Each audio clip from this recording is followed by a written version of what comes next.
കോഴിക്കോട് പയ്യോളി മൂരാട് ദേശീയപാതയിലുണ്ടായ വാഹനാപകടത്തിൽ 4 പേർ മരിച്ചു. ഇന്നോവ കാറും ട്രാവലർ വാനും കൂട്ടിയിടിച്ചാണ് ഈ അപകടമുണ്ടായത്.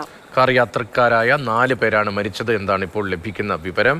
അഖില CP ഉണ്ട്. അഖില, അല്പം മുമ്പ് തിരുവനന്തപുരത്തെ ഒരു വാഹനാപകടത്തിലെ വിശദാംശങ്ങളിലേക്ക് ഞങ്ങൾ പോവുകയായിരുന്നു. 2 പേരുടെ നില ഗുരുതരമാണ്.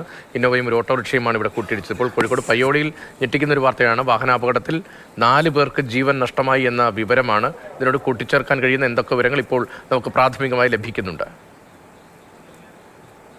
4 പേർക്ക് ഏകദേശം ഇന്ന് വൈകുന്നേരം 3:30 കൂടിയാണ് വലിയൊരു അപകടം സംഭവിക്കുന്നത്. അതിൽ 4 പേർക്ക് ജീവൻ നഷ്ടമായിരിക്കുന്നു. അപകടം നടന്ന സമയത്ത് തന്നെ നാട്ടുകാരെല്ലാം ചേർന്ന് 4 പേരെയും ആശുപത്രിയിൽ എത്തിച്ചെങ്കിലും 4 പേരുടെയും ജീവൻ രക്ഷിക്കാനായില്ല എന്നുള്ളതാണ് ഏറ്റവും ആശങ്കപ്പെടുത്തുന്ന കാര്യം.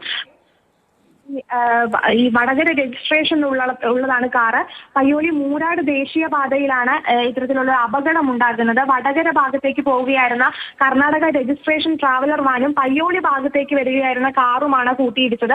മാത്രമല്ല, ഇടിയുടെ ആഘാതത്തിൽ കാറിന്റെ മുൻഭാഗം തകർന്നിരുന്നു. കാർ വെട്ടിപ്പൊളിച്ചാണ് പരിക്കേറ്റവരെ പുറത്തെടുത്തത്. അതായത് നേരത്തെ സൂചിപ്പിച്ചതുപോലെ ഗുരുതരമായി പരിക്കേറ്റിരുന്നു സമയത്ത് തന്നെയെങ്കിലും ആശുപത്രിയിൽ എത്തിച്ചിരുന്നെങ്കിലും നാട്ടുകാരെല്ലാം ചേർന്ന് ആശുപത്രിയിൽ എത്തിച്ചെങ്കിലും ആരുടെയും ജീവൻ രക്ഷിക്കാനായില്ല.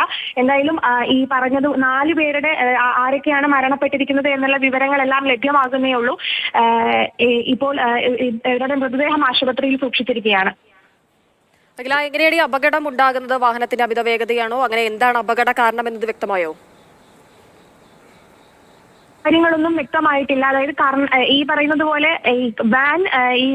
ഈ വാൻ അമിത വേഗതയിലായിരുന്നു എന്നാണ് നാട്ടുകാർ പറയുന്നത്. അതിനെ സംബന്ധിച്ചിട്ടുള്ള വിവരങ്ങളെല്ലാം പുറത്തു വരുന്നതേ ഉള്ളൂ. എന്തായാലും കാറിന്റെ മുൻവശം